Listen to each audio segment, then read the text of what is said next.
Fala galera, aqui quem vos fala é o professor Diego, professor de Filosofia e Sociologia, e a ideia da aula de hoje é dar prosseguimento àquilo que a gente já vinha trabalhando na aula anterior. Não sei se vocês se lembram, mas o que nós estávamos fazendo era uma espécie de mapeamento do contexto cultural europeu, que por sua vez seria o contexto no qual a sociologia de fato surge, né? Na aula passada eu falei basicamente sobre o positivismo. E o que eu pretendo fazer na aula de hoje é falar um pouquinho sobre o darwinismo social e sobre o evolucionismo social. Vamos só tentar contextualizar aqui rapidamente. O que a gente está tentando fazer é uma espécie de mapeamento dos principais traços da cultura europeia do século XVIII, que é a cultura na qual a sociologia vai surgir. E como a sociologia é produzida por um conjunto de pessoas que estão inseridas em um contexto social e cultural, algumas características desse contexto serão transpostas para a sociologia, ou seja, a sociologia é influenciada por essas características. Na aula passada eu falei sobre o positivismo. Se você não se lembra, e está aí na tela de vocês as principais características do positivismo, mas se você não se lembra, eu sugiro que você retorne ao vídeo anterior, porque na aula de hoje eu vou falar sobre darwinismo social e evolucionismo social. Bora então começar.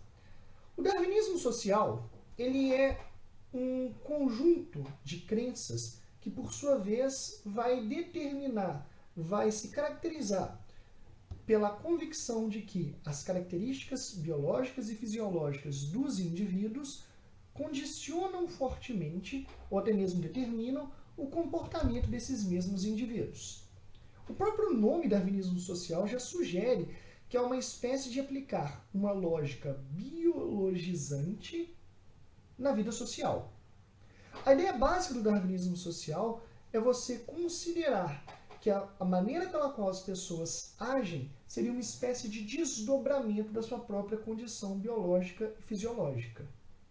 Como vocês são espertos, muito mais do que eu na idade de vocês já perceberam que, por exemplo, é exatamente nesse contexto que você tem a ideia de que, por exemplo, os índios ou a população africana, os negros africanos, possuem tendências a assumir determinados comportamentos por conta da sua própria condição biológica e fisiológica.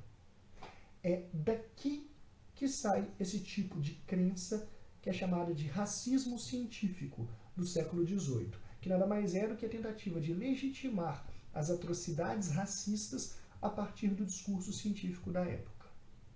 Para a gente poder ilustrar isso com um pouco mais de clareza, eu extraí da obra de um grande pensador da biologia, um rapaz chamado Carlos Linneu, eu extraí da obra dele um pouco desse racismo científico. Para quem não sabe, Carlos Linneu ele é o pai da taxonomia moderna. Falando em língua portuguesa, né? Falando de uma maneira que todo mundo entende, é Carlos Linneu que cria aquelas categorias da biologia que seriam reino, filo, classe, ordem. É ele que cria. Só que o estudo de Carlos Linneu não foi apenas na área das ciências naturais. Carlos Linneu se aventurou também por uma análise que ele faz da sociedade. Só que essa análise que ele faz da sociedade, que se pretendia científica, nada mais foi na história do pensamento do que a expressão do racismo científico. Ou seja, uma tentativa de usar o conhecimento científico para legitimar a superioridade de determinados indivíduos sobre outros, de maneira totalmente descabida. Eu extraí aqui, deem uma olhadinha, essa classificação que Carlos Linneu elabora ali no século XVIII e XIX.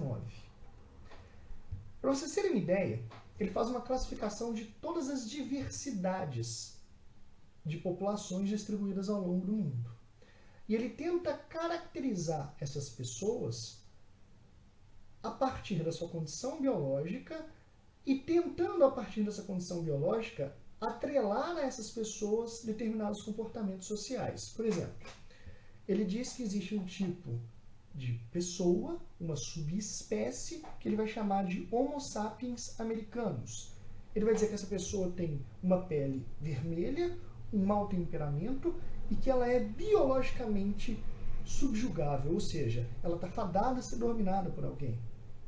O europeu, que ele vai chamar de Homo sapiens europeus, teria uma pele branca, ele seria sempre sério, sempre forte, ele é engenhoso, ele é criativo, ele é uma gracinha, o europeu é ótimo, olha que legal. O asiático, Carlos Linneu vai dizer que ele tem uma pele amarelada, ele é biologicamente impelido a ser mais melancólico, a se preocupar mais com a culpa, e ele é biologicamente ganancioso.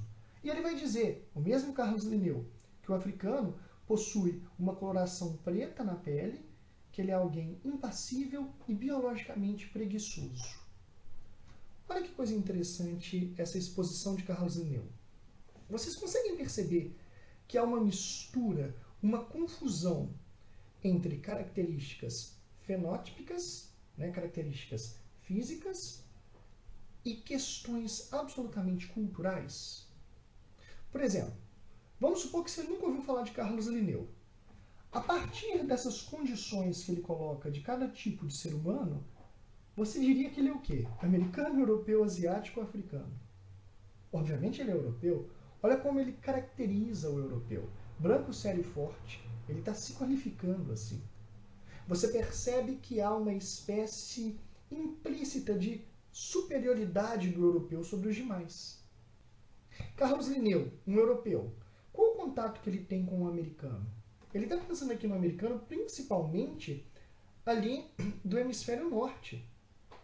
E a relação que o europeu, nesse período, tem com o americano é uma relação de, por um lado, agressividade e violência por parte dos europeus sobre o território americano e, por outro lado, uma tentativa de resistência a esses invasores. Por esse motivo, o americano ele tem um temperamento ruim. Ele é agressivo, ele é hostil. Amigo, eu estou entrando dentro da sua terra e estou dizimando a população. O cara vai ser gentil comigo? Entendam isso. Essa questão social que está envolvida da relação europeu-americana não tem nada a ver com biologia, é uma questão social. De forma similar, olha que interessante, ele vai caracterizar o europeu como ganancioso e melancólico. O melancólico, obviamente, tem a ver com a cultura asiática, que é uma cultura que tem algumas diferenças em relação à cultura ocidental como um todo. Daí, ele está classificando isso como melancolia. E de forma similar, o contato do europeu com o asiático é principalmente através das rotas de comércio. Cara, quem trabalha com comércio quer um lucro maior. Daí a ganância. Observe, é uma questão econômica e cultural e não biológica.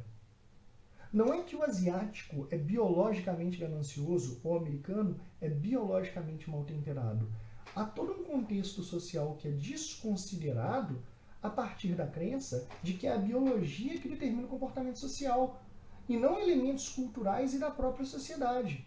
E olha, quando a gente pega a questão do africano, isso fica também profundamente claro. Ele vai dizer que o africano tem uma tendência social a ser preguiçoso. Amigo, eu entro na sua terra de origem, eu dizimo a população, te coloco numa condição subhumana dentro de um navio negreiro, onde a maior parte das pessoas que você está vendo morrem durante a trajetória da viagem. E quando você chega numa terra estranha, eu te trato como um animal, como uma propriedade. Você vai ser alguém motivado a produzir?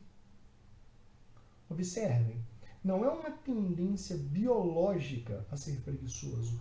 É um contexto de desmotivação e de situação desumana em que você está submetido que te deixa um pouco menos animado para fazer um trabalho do qual você não vai colher fruto algum. Percebe então que o darwinismo social ele possui essa tendência de biologizar coisas que não são biológicas? Isso é uma característica da sociedade europeia do século XVIII. É interessante porque em determinado período se desenvolve uma ciência também baseada no darwinismo social, influenciada por essa característica, de dizer que seria possível prever comportamentos sociais a partir de irregularidades do crânio. Isso ficou conhecido como frenologia. Se você achou uma coisa bizarramente curiosa, a ponto de querer pesquisar, pesquisem frenologia. É a ideia de você mapear o comportamento da pessoa a partir do crânio. E isso é darwinismo social. Tranquilo? Beleza. Vamos então entender. Você tem uma valorização das ciências humanas, das ciências da natureza, no positivismo, e junto com isso, a ideia de aplicar a própria lógica biológica para entender comportamentos sociais. Percebem que positivismo e darwinismo social se misturam e se complementam? Ótimo, mas está faltando um ingrediente para você entender o contexto cultural da sociedade europeia no início do século XVIII. E esse último ingrediente ficou conhecido como evolucionismo social. O evolucionismo social, ele parte da ideia de que é possível comparar e estabelecer uma hierarquia entre povos, culturas e sociedades distintas. É como se fosse possível traçar uma linha reta e situar como cada sociedade se encontra em uma linha de evolução.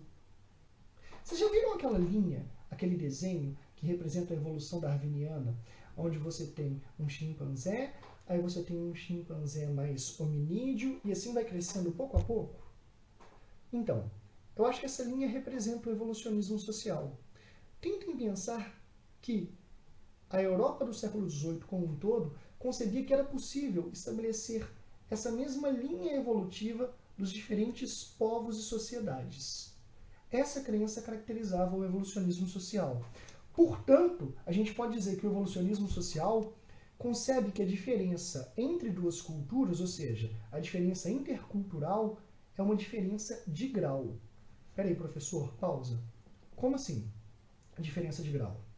Quando a gente fala que duas coisas são diferentes, essa diferença pode ser em dois sentidos. Pode ser uma diferença de grau, quando nós temos, por exemplo, coisas iguais em quantidades diferentes. Por exemplo, eu tenho 10 canetas, você tem 6. O que nós possuímos é diferente, mas é diferente em grau, porque é a mesma coisa, só que um tem 10, o outro tem 6. Quando você tem duas coisas que se diferenciam em grau, é possível comparar a quantidade existente entre essas coisas, que é totalmente distinto de uma diferença de espécie.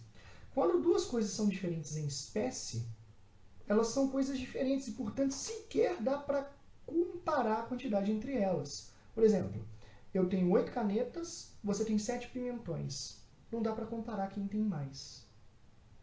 É claro que na vida prática, a gente transforma tudo em dinheiro e faz uma comparação entre o valor monetário das coisas. Mas a nível teórico não dá para fazer essa transição. O evolucionismo social parte da ideia de que todas as culturas são iguais e, portanto, podem ser comparadas a partir do grau evolutivo em que cada uma se encontra. Esse tipo de raciocínio que permitiria a gente dizer que a Europa tem uma cultura superior ou uma cultura mais evoluída do que, por exemplo, os africanos no século XIX.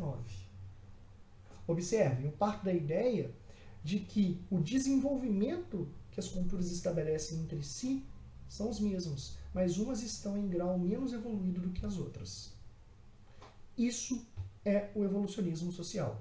A ideia de que algumas culturas ou povos ou civilizações são mais evoluídos. Lembrando que quando nós fazemos isso, no fim das contas, o que nós fazemos é apenas transferir a nossa lógica para avaliar outras culturas.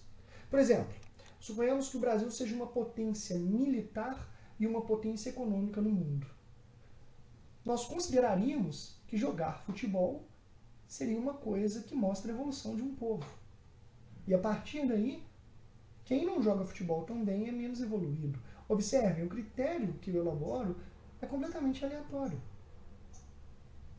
Eu estou transmitindo um critério da minha sociedade, colocando a minha sociedade como referência e avaliando outras sociedades ao redor. Como vocês são espertos, vocês perceberam que a cultura europeia do século XVIII, a partir dessas três características, qualidade, a centralidade da Europa em relação ao mundo, que ficou conhecido como eurocentrismo. A ideia de que a ciência e a civilização europeias seriam o ápice da evolução humana. E é exatamente nesse contexto que a sociologia surge.